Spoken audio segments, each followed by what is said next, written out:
Hello everyone and welcome back to my channel. I'm your narrator, Giles with a J, and we're on Season 22, Family Annihilators Part 2. I already did a season of Family Annihilators years ago, and you can check the description for a link to a playlist of all of those videos. Otherwise, on with the show. The Gonzalez family had worked hard to build a life they could be proud of. They had big dreams for their children, and those dreams came with expectations. Sure, their son wanted to be successful, admired, and independent. He just didn't want to work for it. This is Monsters.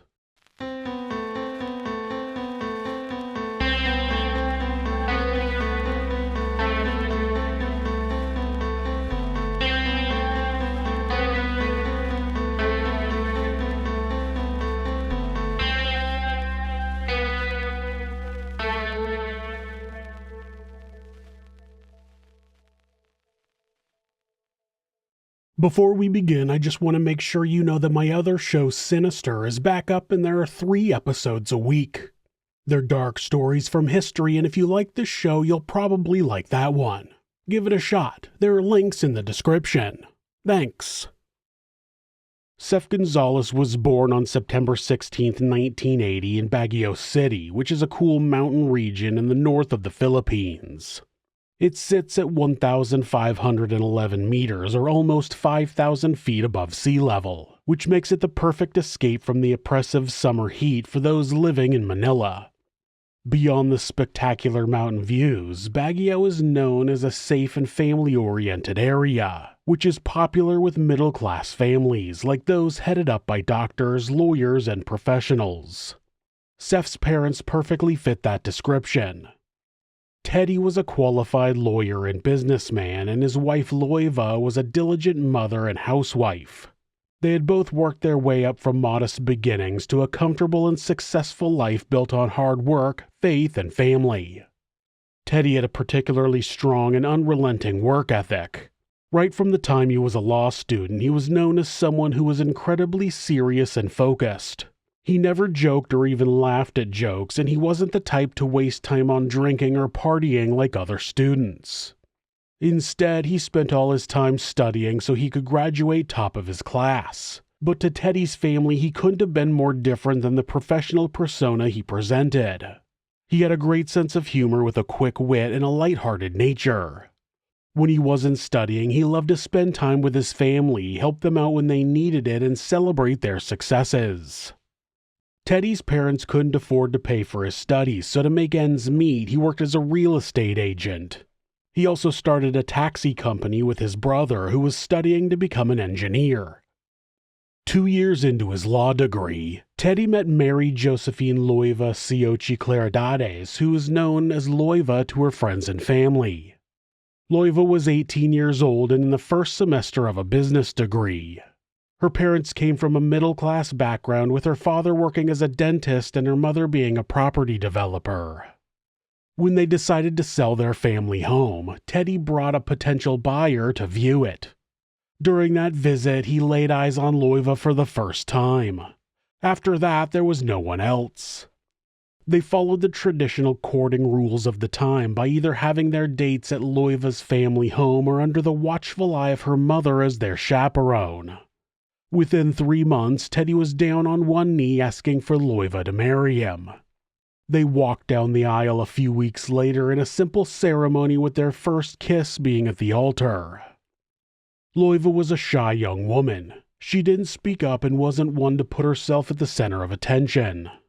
As the oldest of 6 children, it was expected that she would help out around the house and take care of her younger siblings. But she spent the first 9 years of her life living with her grandmother as the favorite grandchild. Anything she wanted, she got. When her grandmother died, Loiva struggled to adjust to the busyness and chaos of the family home, and instead she preferred to spend time by herself. But after marrying Teddy, Loiva found her voice. Unlike many traditional relationships of the time, Teddy saw his wife as his equal. They made decisions together, and if she disagreed with something, they would talk it through to find a middle ground. It seemed like marriage gave Loiva permission to be her own person. In 1980, Teddy passed the bar exam and officially began practicing law. Just a few months earlier, Loiva had learned she was pregnant with their first child. When Seph arrived, Teddy was overjoyed. He loved being a father, and there was a special kind of pride that came with having a son as his firstborn. Loiva was naturally nurturing and doted on her baby, taking care to shower him with the same love she had received from her grandmother. Having a son inspired Teddy to work even harder. He was determined to give his family the kind of lifestyle and privilege he never had growing up. On top of his law practice, he poured his energy into formalizing his real estate business as well as diversifying into a video rental shop and then a pharmacy. 3 years later, their family was completed with the arrival of their daughter, Claudine. Unlike many Filipino families, Teddy and Loiva had always been clear that they would only have 2 children. Despite birth control being avoided due to their strict Catholic beliefs, they believed that it was essential to only procreate to the level they could financially support. For them, 2 was that number, and they were committed to focusing their efforts on giving Seph and Claudine the best possible future. While their equal partnership and decision to limit their family to just 2 children were considered relatively progressive in their Catholic community, that was pretty much where Teddy and Loiva's modern views stopped.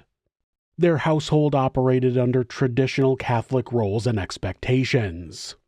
Teddy, as the father, was the unquestioned head of the family, and children were expected to follow his lead.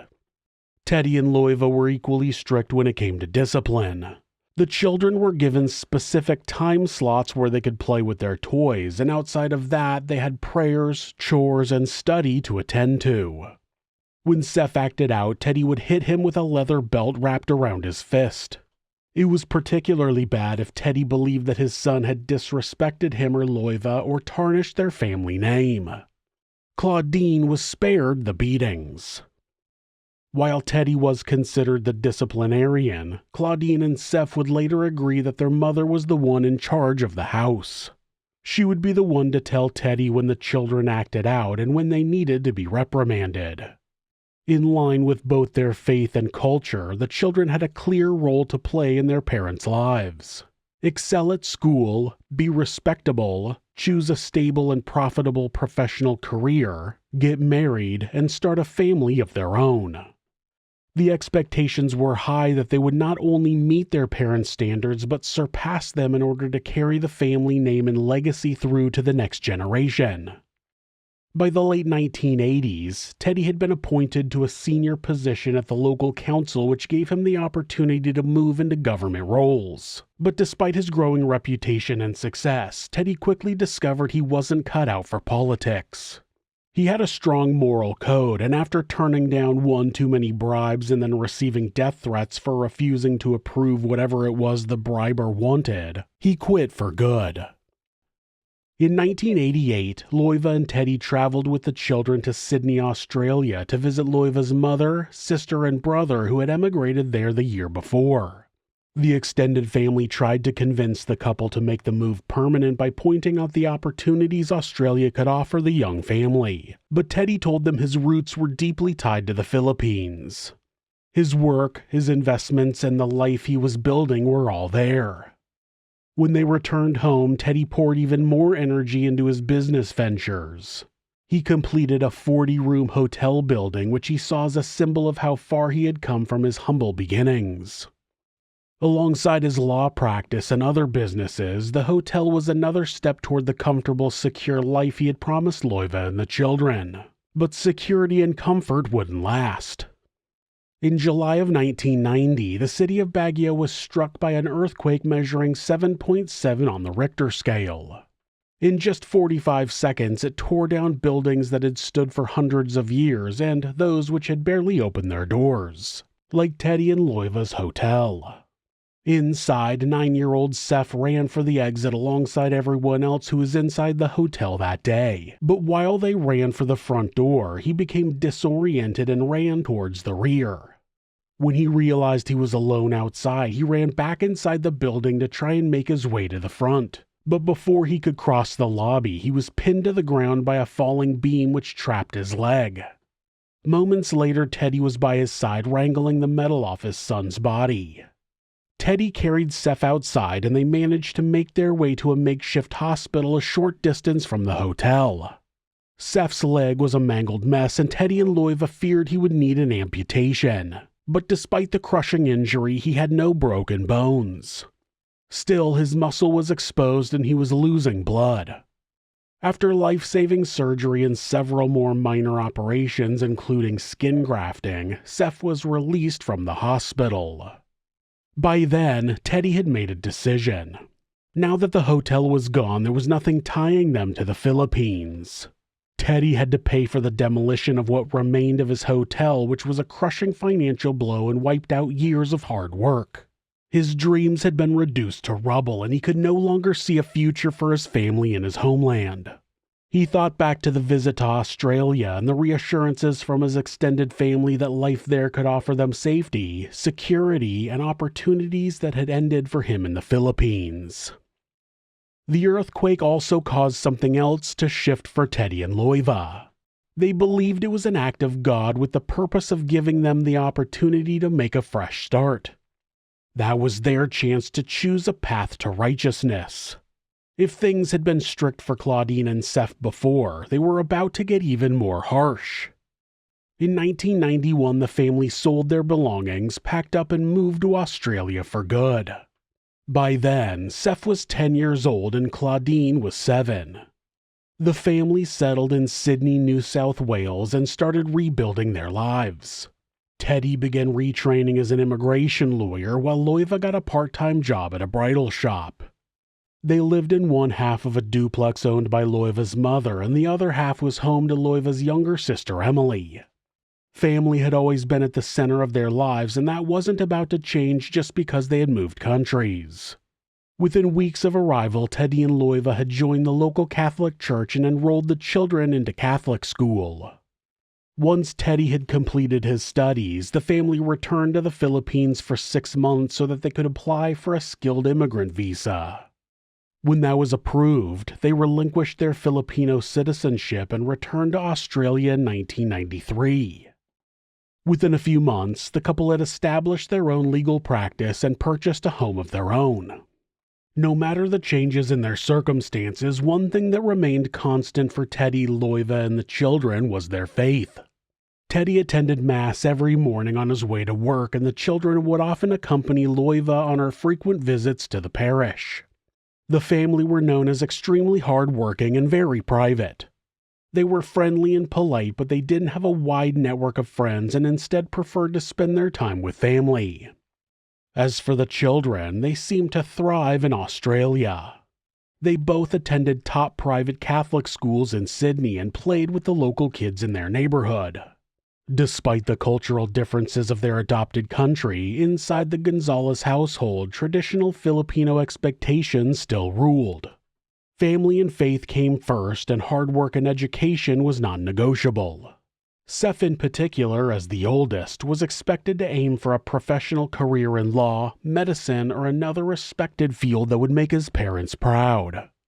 Seph was a diligent student. He was seen as bright and musically gifted, particularly with the guitar. He was polite and respectful and the type of student who didn't cause trouble. Right up until high school, he was a straight-A student, and there was no doubt that he would achieve the goals his parents had set for him. Claudine was also highly intelligent, but her grades never quite matched her brother's. Where Seph was the bookworm, she preferred socializing and exploring creative hobbies. There was still an expectation for her to do well at school and pursue a good education, but it came with the unspoken understanding that, one day, she would marry and have children of her own. Teddy and Loiva wasted no time in celebrating their son's successes, particularly when he was named house captain in his final year of school. In their culture, there was no prouder moment than seeing their child excel.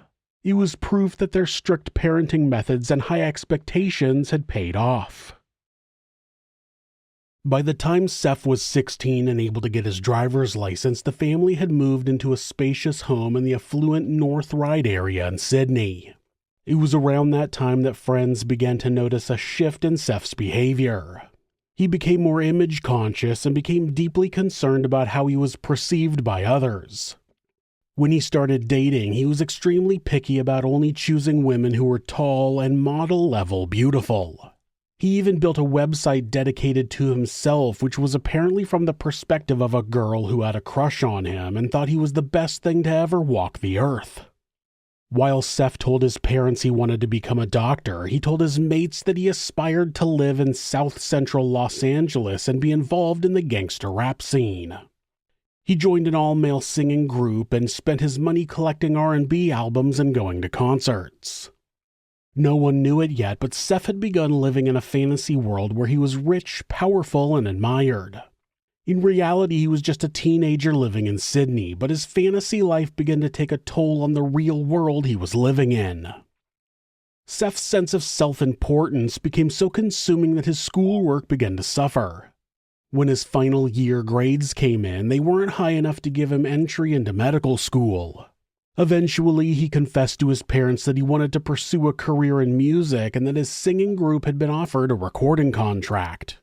When they refused to let him continue with the band, he threatened to end his own life and locked himself in the bathroom. When Teddy broke the door down, he found Seph in the tub with superficial cuts to his wrists. He was punished for his misbehavior by being grounded and not allowed to use his car for a week. Eventually, Seph enrolled in a medical science degree, which might have enabled him to enter medical school at a later date, but he dropped out after a year. Instead of telling his parents what had happened, he told them he wanted to become a lawyer like his father instead of a doctor. They supported him to change courses, but he didn't tell them he hadn't made the cut for law school either. Instead of enrolling into a law degree, he signed up for a bridging course with a couple of papers based around law subjects. Seph was living a lie, and he was living it alone. No one knew the truth about his failures or the lies he told to embellish his success. He told women he lived in an apartment and he owned a dance party company and traveled frequently to the United States, as well as being on track to becoming a doctor. In fact, he was living at home, had dropped out of university more than once, hadn't traveled outside of Australia since emigrating, and had no clear career prospects. As the lies piled up, cracks began forming between Seph and his parents. He resented them for their expectations and the pressure they put on him to achieve. He blamed them for not allowing him to pursue music and for not letting him just be who he wanted to be. His resentment turned to anger, and the anger turned to bitterness and hatred. And maybe it would have stayed that way. Maybe he would have grown out of it or found his own path. But then two things happened which tipped the scales. Claudine discovered that Seph had been falsifying his university results. When she confronted him, he offered to do the same thing for her school results to make it look like she was performing better than she actually was. She refused and instead told their parents what she had discovered. That was pretty typical of Seph and Claudine's relationship. They were constantly trying to one-up each other in order to get into their parents' good graces. When that didn't work, they would tear each other down to make themselves look better. When Teddy and Loiva learned that Seph had been skipping classes, missing exams, and failing to submit assignments, not to mention faking his results, they were devastated. Their perfect son was living a lie, and it cut deep into the trust they had in him. At the same time, Seph was wrestling with another private source of shame. He had a lifelong problem with bedwetting that had followed him into adulthood. At 20 years old, he was humiliated by it, but refused any help, and he rejected any offers to see a psychologist. Instead, he would put his soiled bedding into the washing machine and leave it for his mother to hang out each day, like he couldn't face the shame of doing his own washing. But the real tipping point came when his parents told him that if his grades didn't improve by the middle of the term, they would take away the one thing he cherished most: his car. Seph wanted freedom and a way out from under his parents. Without his car, he wouldn't have either. He knew that the midterm results that were due to come through in less than a week wouldn't be any better than the last. So he decided on a way to achieve what he wanted in such a way that he would be set up for life. On Tuesday, July 10th, 2001 at 11:49 p.m., emergency services operators in Sydney received a call from an extremely distressed man. While ambulances were being dispatched to the scene, the man living across the road from the Gonzalez household heard a knock on his front door. He opened it to find Seph on his doorstep, screaming and crying. He was dressed in jeans, hiking boots, and a gray sweater. Seph told the neighbor that his family had been attacked and he needed to come with him to go into the house. The neighbor wasn't sure he wanted to get involved, but Seph seemed so inconsolable that he eventually agreed. Together they walked across the road towards the open garage door. Before they made it up the driveway, Seph collapsed onto the ground, sobbing. A few moments passed and then suddenly he said, "I know CPR, I know CPR," and ran inside the house. As the neighbor followed him, he heard Seph cry, "Daddy, Daddy, Daddy." Through the garage, the neighbor entered into the foyer of the house. Right in front of him, he saw Teddy lying face up on the floor. Teddy wasn't moving and his white shirt was completely stained red. In the center of his chest was a large hole which looked like a gunshot wound. Blood had poured out of his chest and was contrasted against the white rug underneath his body. Teddy was wearing a dark business suit with a white shirt and his arms were at a strange angle pointing away from his torso. His glasses were still on and to the right of his body was an open briefcase with papers spilling out of it. The neighbor stood rooted to the spot for a moment before watching Seph run towards his father. He straddled him across the waist like he was performing CPR. Just next to Teddy's body was Seph's mobile phone. The screen was still lit up from when he had used it to call emergency services. Moments later, Seph jumped up and ran towards the lounge and dining room. Next to the coffee table was Loiva's body. She was wearing jeans and a dark sweater with black shoes. She was lying on her side, which made the wounds to her back stand out. Seph ran towards her in the same way he had flung himself at his father, yelling, "Mummy, Mummy." He pulled Seph off of his mother's body and led him back towards the front door and out onto the street. The neighbor knew the family owned 2 small and talkative dogs, but there was no sign or sound of them at the house. He also knew that the Gonzalez's extended family lived in a house across the road, and as he walked outside, he noticed that their lights weren't on. He had a fleeting thought that the killer had targeted the Gonzalez family and there might still be more victims to find in the other home. But the biggest thing that stood out was that he had watched Seph crying and sobbing, and yet not a single tear had fallen down his face. When they were both outside the house, the neighbor excused himself to make a phone call. He didn't mention it was to the police. 7 minutes after Seph called 000, emergency services arrived at the Gonzalez home on Collins Street. The first paramedics on the scene approached Seph, who was sitting on the ground in a hunched-over position, which made them think he was injured. When the medic asked him if the house was safe to enter, Seph stated that his family had been stabbed, murdered, and needed help inside. He specified that his mother and father were downstairs and his sister was upstairs. He also told the paramedic that he had disturbed the killers and chased them away from the house. When police officers arrived a few minutes later, Seph repeated the story about chasing the offenders from his home. Then he said he tried to give his mom and dad CPR as he mimicked the hand compression movements he would have used. Strangely, there was no blood on his hands or clothing. Seph begged the officers to go inside the house, but before they did that, they needed to know more details about the offenders. How many there were, what they looked like, what they were wearing, and where they had gone. But Seph didn't seem to be able to answer any of those questions. He didn't know if there were 1 or 2, or whether they had been in a car. He thought they had left because he chased them, but he also thought they could be upstairs. All he kept repeating was that the officers needed to go inside the house. A few minutes after arriving, they did just that. After walking past the 2 cars parked in the garage toward the front foyer of the home, they too were confronted with the unmoving body of Teddy splayed out on the white rug. They immediately left the house without entering. One of the officers returned to Seph, who started telling him that he had been 2 years into his medical degree when he switched to law. He sobbed as he said he wished he had stuck with medicine so he could have helped his parents. And then, out of nowhere, he told the officers about an incident which had occurred the night before. Seph had been driving his parents home from dinner when another vehicle overtook them and the occupants yelled out their window, "Bloody Asians!" The senior sergeant from Gladesville Station arrived at the Collins Street house 16 minutes after Seph's phone call. No one had entered the house yet, and it was still unclear whether the attacker or attackers were inside the house, so no one knew if it was safe to enter. Seph was leaning against the garage wall when the detective arrived, and he asked the young man whether the attackers were still there. Seph's answer was as vague as the other times he'd been asked that question. He had chased the attackers away, but they also might still be inside. The sergeant drew his service weapon as he walked into the foyer of the home. After seeing the body on the floor and scanning the room for any threats, he checked Teddy for a pulse. As he put his fingers on the man's neck, the sergeant noted that he was already cold and rigor mortis had begun to set in.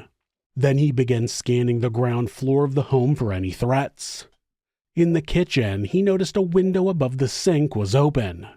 In the laundry room, he heard a faint scuffling and he hovered his finger over the trigger.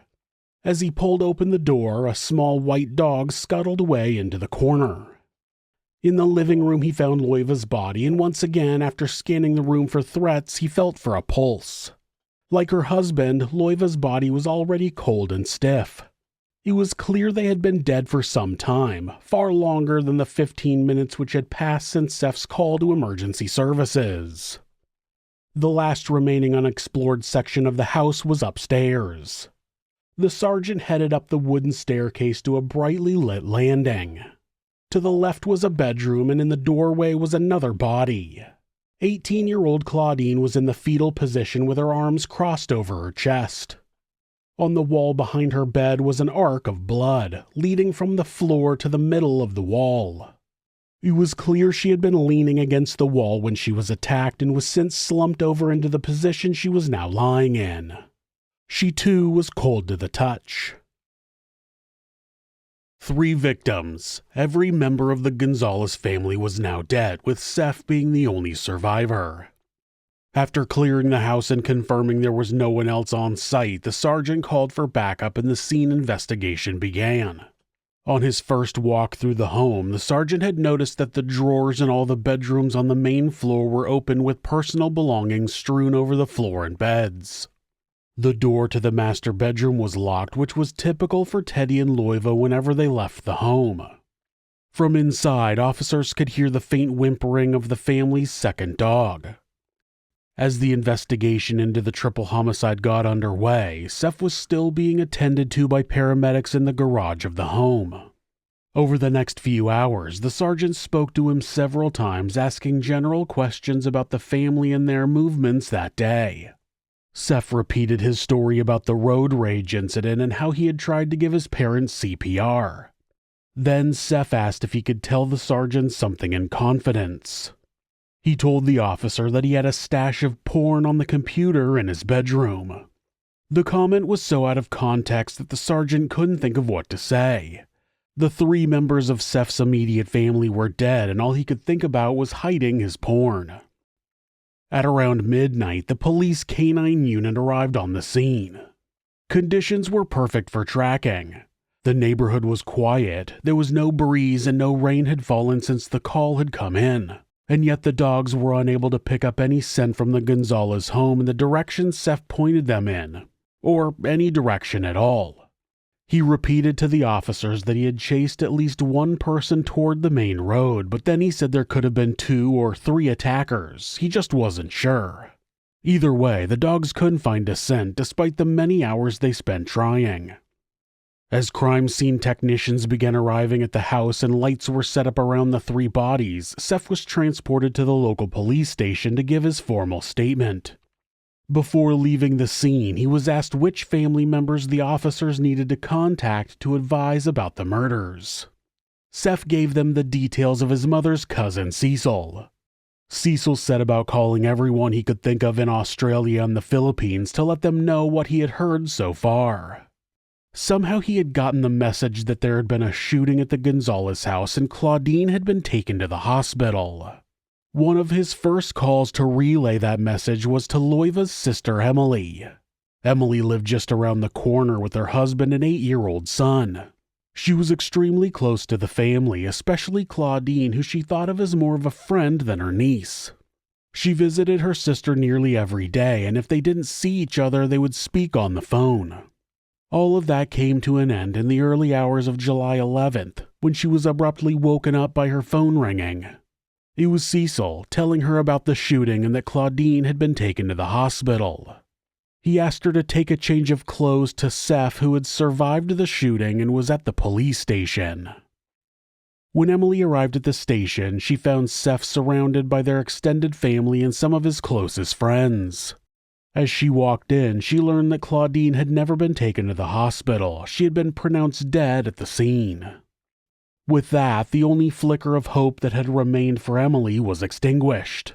They were all dead, all except for Seph.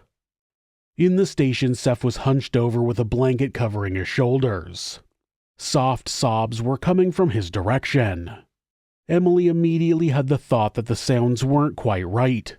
When she sat next to him, she lifted Seph's chin so their eyes could meet. As she had suspected, there were no tears. His sobs were fake. While everyone was shushing and comforting him, she had just one question on her mind. Out loud, she asked, quote, "I was at the house at 6 o'clock. Why didn't you answer the door?" On the evening of July 10th, Emily had stopped by the Gonzalez house as she often did on her way home. She had seen a figure flash past the window and noticed Seph's car parked in the driveway, but when she knocked, there was no answer. She tried again, no answer. So she walked around the back of the house and tried the side door. No answer again. Suddenly she had a thought. I'll go home and try calling later on. That instinct may well have saved her life. Later that evening, she called the house phone, but there was a busy signal. She tried again, busy signal. When she called Claudine's cell phone at 11 p.m., it went straight to voicemail. 6 hours later, she found out why. For 5 hours after Emily arrived at the station, Seph was interviewed by homicide detectives. His 9-page statement covered his movements from 8 a.m. the day before. According to Seph, the day started out like most others. Teddy left for work before Seph woke up. His mother usually left the house at the same time as he did in order to make his classes at Macquarie University, where he was studying law. He didn't see his sister that morning. Claudine was in her last year of high school, but was on school holiday at the time.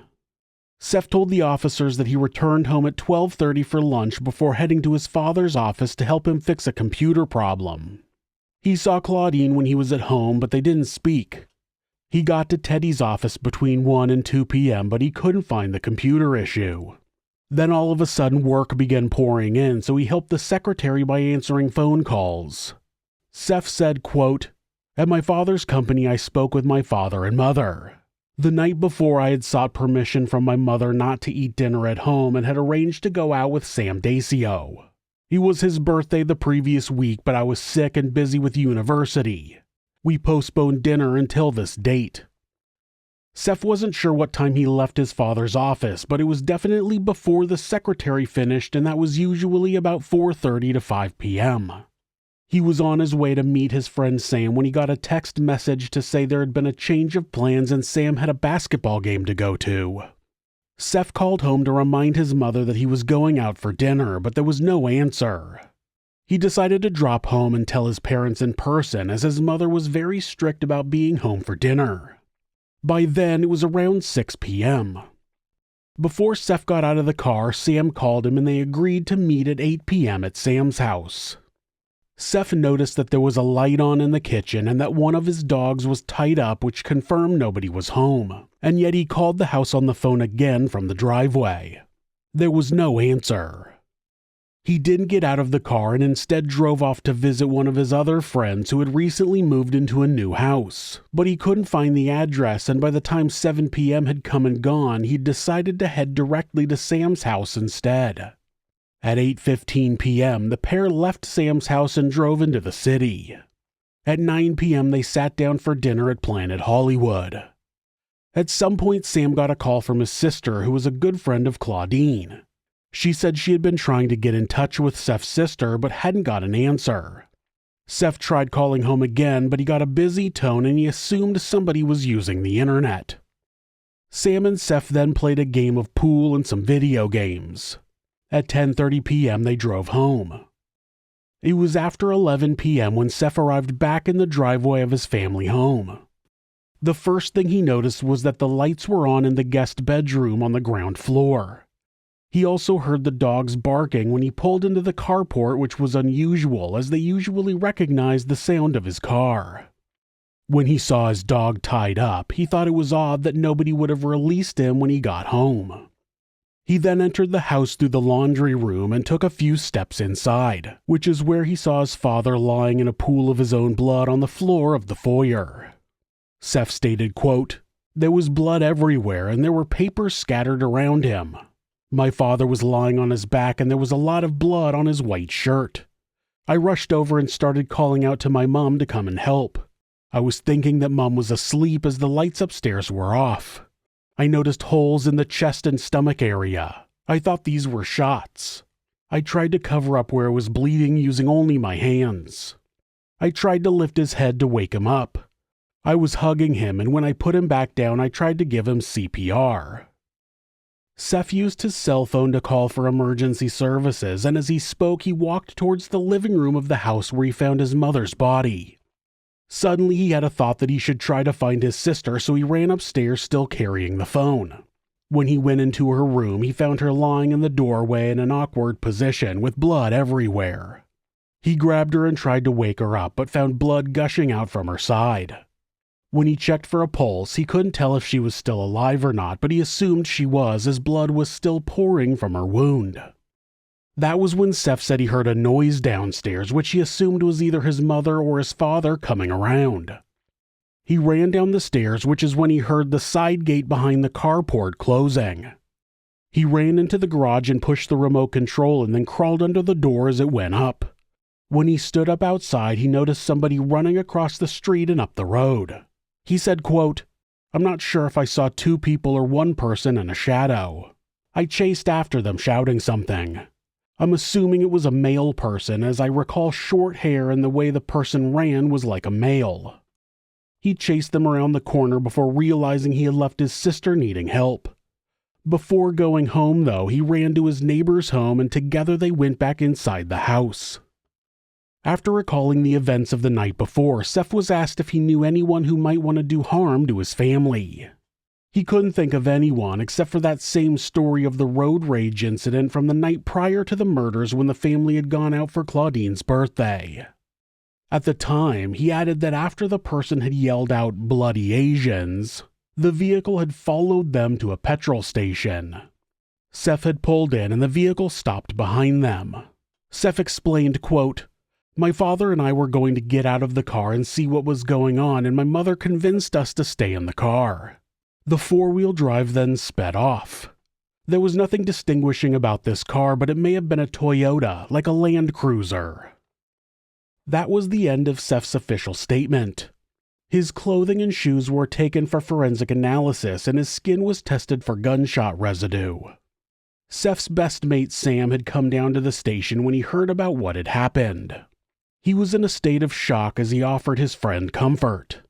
Sam confirmed that he and Seph had spent time together the evening prior. CCTV footage also backed up Seph's timeline, at least as it related to going out for dinner and playing games. But Sam also specified that he had made their dinner plans the night before the murders on July 9th. They had set the time for 6 p.m. until Sam remembered the basketball game and then changed the time to 8 p.m. When Sam got home from the basketball game, he rang Seph to confirm he was ready to go out, and Seph picked him up just as they agreed. After Seph's interview, he was taken to his uncle's home to get some sleep. The next morning, his uncle agreed to formally identify the victims at the morgue. Seph also requested that he be able to see the bodies. By that point, the lead detective had to keep reminding himself to stay open-minded about who the killer or killers could be. Fellow officers, crime scene technicians, and even members of Seph's own family were quietly whispering that they thought he'd done it, that he'd been the one to kill his parents and sister. It wasn't anything solid that seemed to have led to that conclusion, more just a combination of factors like Seph's odd behavior and the fact his grief seemed so surface level. But the detective hesitated to make a judgment one way or the other so early in the game. Seph had given an incredibly detailed account of his movements right down to specific phone calls and text messages he had sent throughout the day and into the night. It seemed unlikely that anyone with a decent level of intelligence would be that precise if they were lying. And Seph was clearly smart. Surely he knew that all of those things leave a footprint, and if his story didn't hold up, it wouldn't take long to figure that out. The detective wanted to keep all lines of inquiry open just in case Seph's odd behavior was simply the result of a traumatized mind. The amount of evidence to trawl through seemed overwhelming. Members of the unit worked 18-hour days trying to piece it all together in the hopes that a clear suspect or suspects would emerge from the evidence.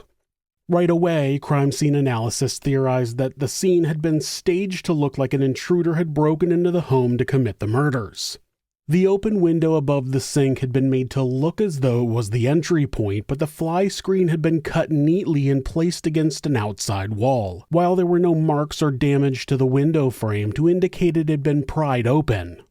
There were no footprints on the bench or any items that looked like they had been disturbed that would have been expected if someone had climbed in through the window. A racist slur had been spray painted in blue paint on the wall in the family room. "Fuck off, Asians." It was all in capital letters, and underneath were smaller letters KKK. Facing that wall was the glass sliding door leading outside from the laundry. The door was open, so anyone heading around the rear of the property would have been able to see the spray paint if they looked inside. The evidence of a robbery was also slim. Teddy had $700 in his pocket and Loiva had $300. There was still jewelry on the body as well as in other bedrooms of the house, and expensive electronic equipment throughout the home was untouched. The task force almost immediately discarded any notion that the motive for the murders was robbery. The technicians had also noticed that the blood around Teddy and Loiva's bodies was underneath their belongings. Teddy's briefcase was on top of the blood, and so was Loiva's handbag. That indicated the items had been placed there after the murders rather than them having been discarded as they were attacked. That was yet another sign that robbery was not the motive and that the scene had likely been staged to look like it, albeit by someone who wasn't very skilled at covering their tracks or hadn't thought through the staging. Inside the home, bloody footprints led from the body of Teddy to Loiva, back to Teddy, and then upstairs to Claudine. The tread pattern of those prints matched a particular style and size of shoe. Investigators discovered an empty shoebox in Seph's room for that exact style and size, which suggested he owned a pair, but the shoes themselves were nowhere to be found. Also missing were 2 knives from the block in the kitchen. One was a large serrated knife and the other was a similar size but with a non-serrated blade. That was the first indication of what might have been the murder weapon or weapons. As the crime scene investigation continued, the autopsies on all 3 victims were carried out. For the first time, it was confirmed that none of the Gonzalez family members had been shot. All 3 had been killed by stabbing. All of them had multiple wounds, and all of them had fought against their attacker or attackers. Teddy had been stabbed 5 times in the neck, with one going through his jugular vein and one through his carotid artery. He had also been stabbed 7 times in the chest, puncturing his lung and heart. There were 2 more stab wounds in his back, one which had partially severed his spinal cord. He had 3 stab wounds on his left arm and 4 cuts to his fingers, as well as 4 cuts to his right hand and fingers. It's clear those cuts had come from him trying to stop the attacker. His time of death was estimated between 3 p.m. and 10 p.m. on July 10th. Loiva had been cut on her face and there were multiple stab wounds on her neck, one of which had severed her trachea. Her throat had been slit and she had been stabbed in the chest, the abdomen, and her groin. There were defensive cuts on her elbow and her fingers. Her time of death was estimated between 1 p.m. and 6 p.m. on July 10th. Teddy and Loiva's injuries were brutal, but they were all constrained to stabbing. The same was not true for Claudine. She had been stabbed and choked and beaten. She had been hit at least 6 times on the head, causing a skull fracture and bruising on the scalp.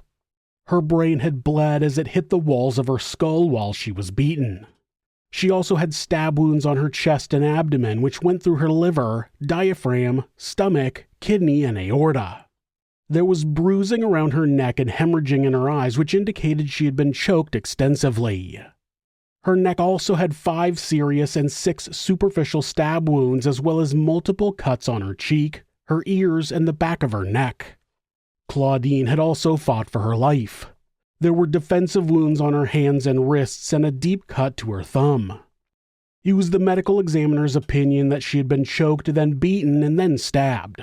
And as suspected by those first on the scene, it appeared as though she had been sitting upright or leaning against the wall for several minutes before sliding down the wall, likely during the beating. The medical examiner couldn't confirm exactly what weapon had been used to beat her, but it was likely cylindrical, like a small baseball bat. Her time of death was similar to her mother, sometime between 1 p.m. and 6 p.m. Curiously, one of her sweaters had been laid over her body after her death.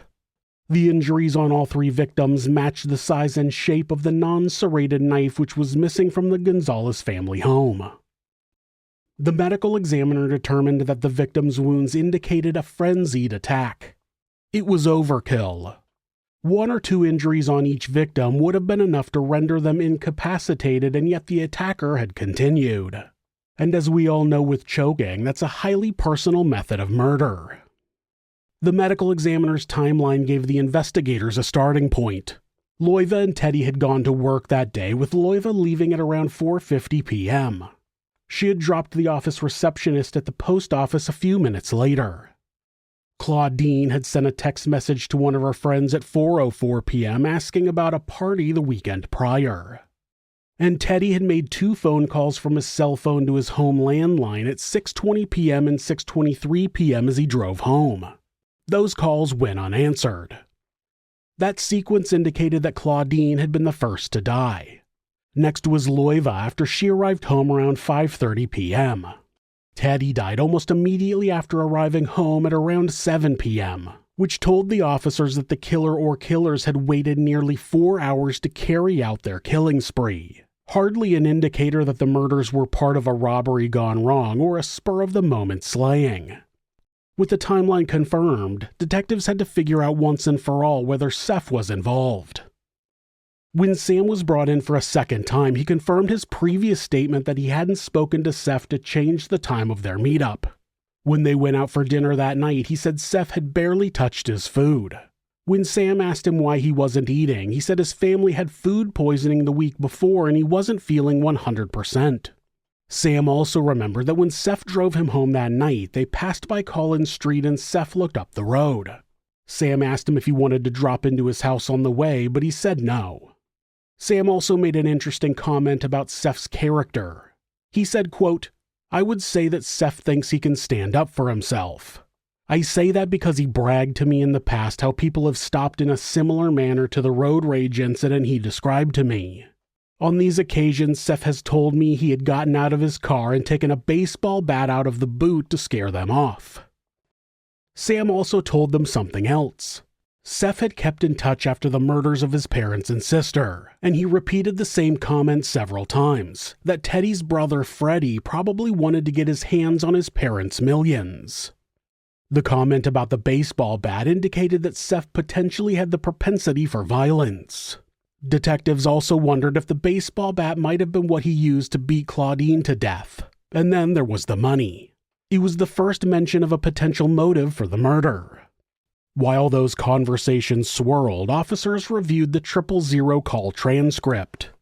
When Seph had called emergency services, he said his family had been killed, but he also said he couldn't find his sister.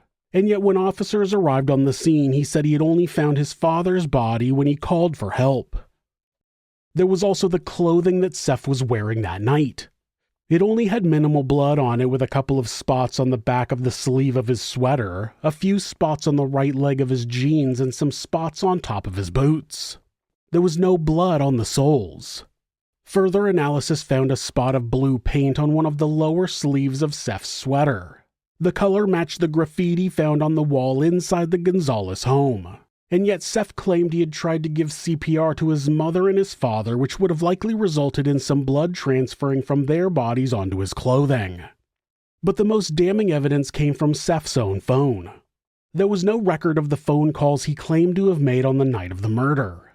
None to or from Sam at the time he apparently had to go to the basketball game, and none to his home phone or his mother's mobile phone.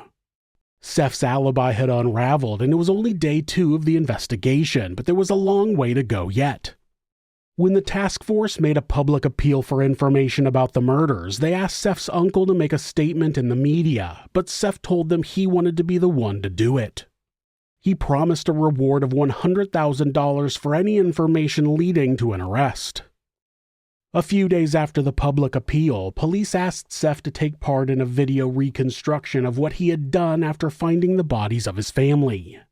He agreed and calmly walked the officers through what he said had happened that night. He showed them how he'd entered the house, found his father's body, and then called for an ambulance. He described what he had seen and even demonstrated how he had hugged his parents' bodies in grief. By then, the lead investigator had all but given up on his determination to keep an open mind about who the killer might be. He was pretty sure he was looking right at him. The key witness in the case against Seph was his own aunt. During her initial police interview, she kept her answers short and didn't let on any information other than what they had asked her directly. She told them she had visited the house on the way home, but she didn't go into detail about what she had seen. It wasn't that she didn't want to share, it was that she was so convinced that Seph was the killer that she was worried he would come after her if the police told him she suspected he was the killer. But Emily had made a promise. On the same night she had been told about the murder, she had lit candles next to a photo of her sister, Teddy, and Claudine, and promised them she would do whatever it took to bring their killer or killers to justice, even if it meant risking her own life. When she made that promise, she didn't know that would mean indicting her own nephew for murder. 10 days after the murders, Teddy, Loiva, and Claudine were farewelled in an emotional funeral service attended by 300 loved ones from around the world. Despite the horrific injuries they had suffered, their caskets were open for viewing. Seph spent 5 minutes at every coffin, holding his family member's hand and bowing his head as he whispered a prayer. Emily noticed that his eyes were dry once again. In line with the family's Catholic beliefs, the plan was for all 3 to be buried, but Seph insisted that Teddy had wanted to be cremated. It was only when a family member pointed out that because of the ongoing police investigation, burial was the better option that Seph reluctantly agreed. But Seph would not negotiate on being the only one allowed to read his father's eulogy. He also performed the Mariah Carey and Boyz II Men hit song One Sweet Day during the service. Seph had also insisted that a special area be set up inside the church for the media to report on the funeral. As the investigation stretched on, Seph told officers he feared for his life and he worried the killers might come after him next. He claimed he couldn't eat, couldn't sleep, and that he was constantly on edge. To ease his fears, police put him up in a hotel. They didn't tell him they had secretly bugged the room and put him under surveillance. One evening during his stay, Seph had arranged to meet at a friend's house, but he never showed up. The friend was concerned and called his family, who were worried something had happened to him. When Seph finally returned, he said he had just needed a walk to clear his head. In fact, he had gone to a steakhouse and treated himself to a huge meal alone, probably so no one else would find out his appetite was perfectly normal. By then, investigators had all but ruled out any other suspects, including an ex-boyfriend of Claudine's and a disgruntled ex-client of Teddy's law firm. That left just one suspect remaining: Seph. According to international research, there are 6 factors that indicate a killing has been committed by someone within the victim's family. The killer will use a weapon from the scene and use that weapon to attack the victims on the head or face.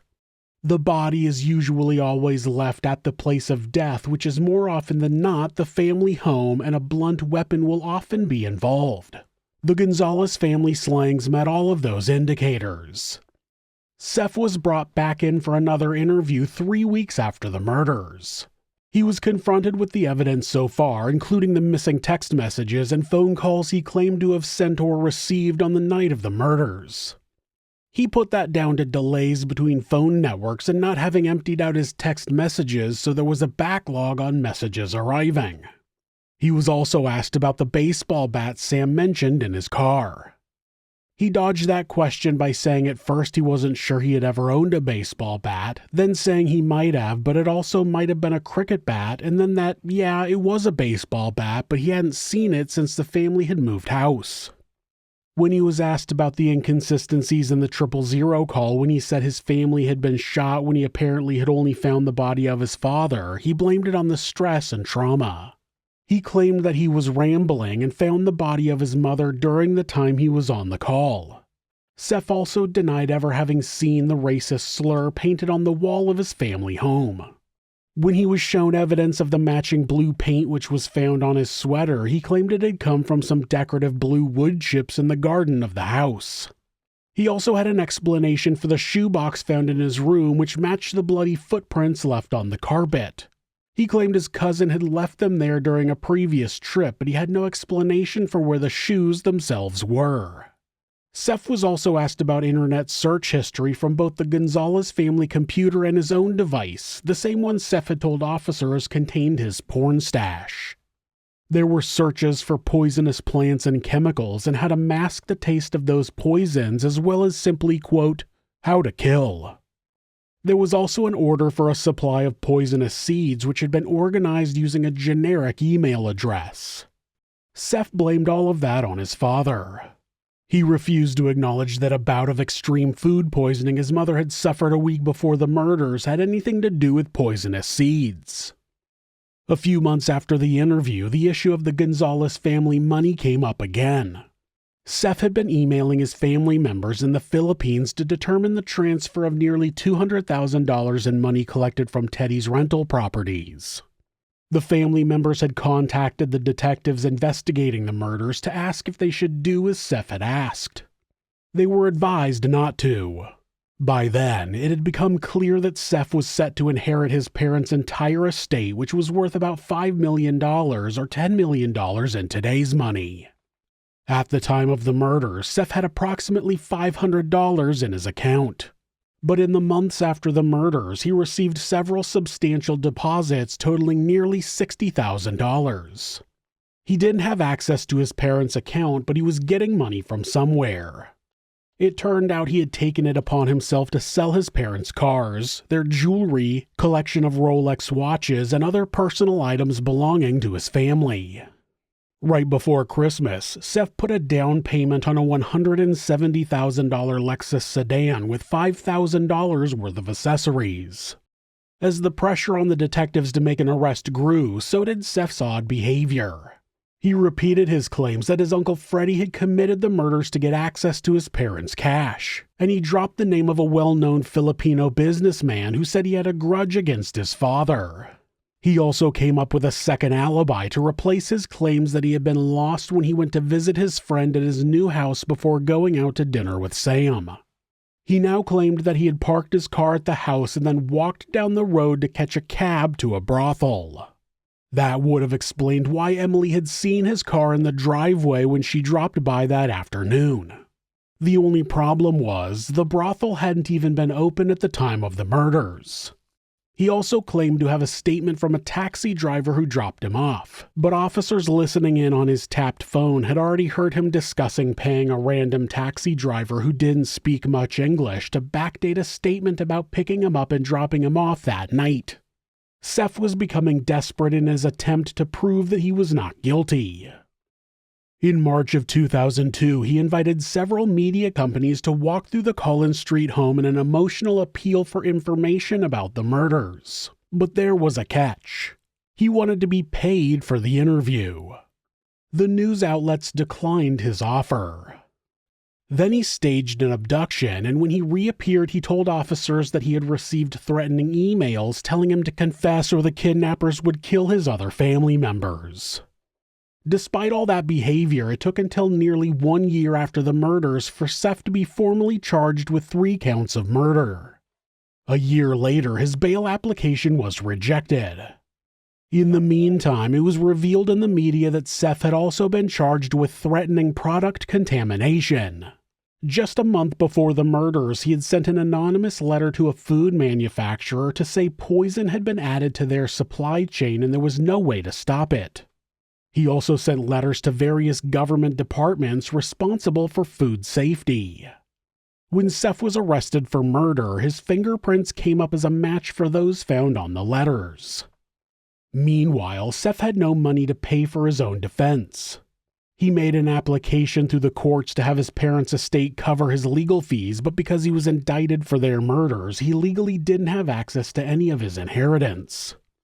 Ultimately, a judge ruled that Seph could not use money from the estate to pay for his defense. On April 5, 2004, Seph's trial finally got underway. He pleaded not guilty to all 3 charges of murder. For 4 months, the jury heard from countless witnesses, experts, and family members. All of it pointed to one conclusion: Seph's story of stumbling in after his family's murders simply didn't add up. The forensic evidence, the financial motive, the lies he had told, and his own strange behavior in the days and months following the murders painted a picture of a son who had brutally killed his family and then tried to cover it up. All because he wanted freedom from his parents' control and the financial security that would come from inheriting everything they had worked for. Before the verdict came in, Seph sent a letter to the investigator in charge of the task force. He had been sending letters from jail almost since the day he was first locked up. They went to the media, family members, detectives, and witnesses. This time, the letter read, quote, "I know what you must think of me, so I won't continue to plead my innocence to you. I know that you have made up your mind about me, and I don't blame you. It was my shortcomings, immaturity, and weakness as a young person which you were able to point out that convicted me. Maybe I do deserve all of this because although I'm no murderer, I should have been a better person. Through all of this experience, information has come to light which may provide all of us with answers. Since no one would believe me, I was hoping to first gain some credibility, then pursue this after I was acquitted. I may never get that chance. I believe that deep within each person is goodness, so I write this with faith and hope. We both know that despite the verdicts, there are many questions left unanswered. Again, I don't blame you if you just wish to throw away the key and forget about me, but I know that many years down the track, those unanswered questions will continue to haunt any good police officer.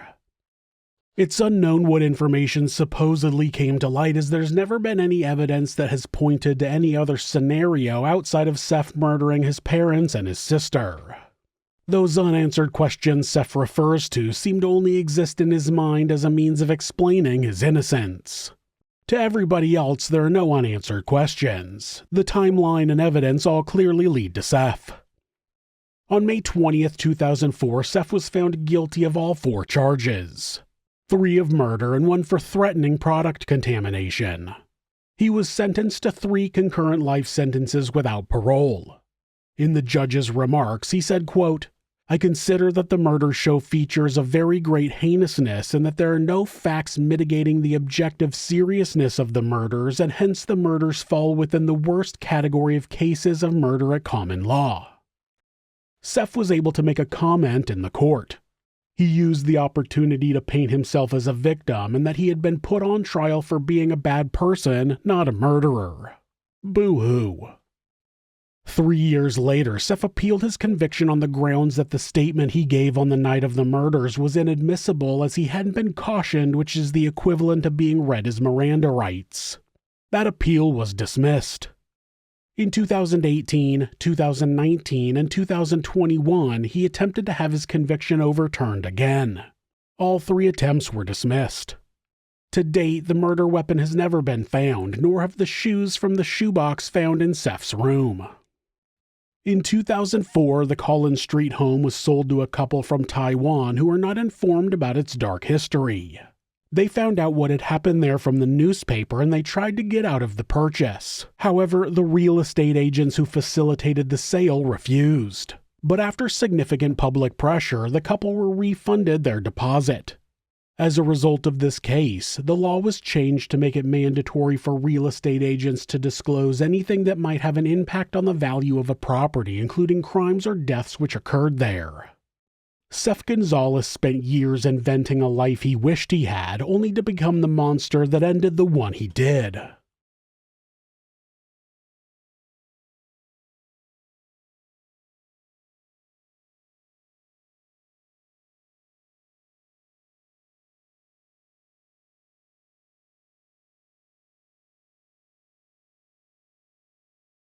Thanks so much for letting me tell you this story. If you're a fan of true crime, hit subscribe and turn on notifications so you don't miss an episode. You can also hit like or leave a comment. If you'd like to support the show, check out our merchandise at thisismonsters.com. The link is in the description. Thanks again, and be safe.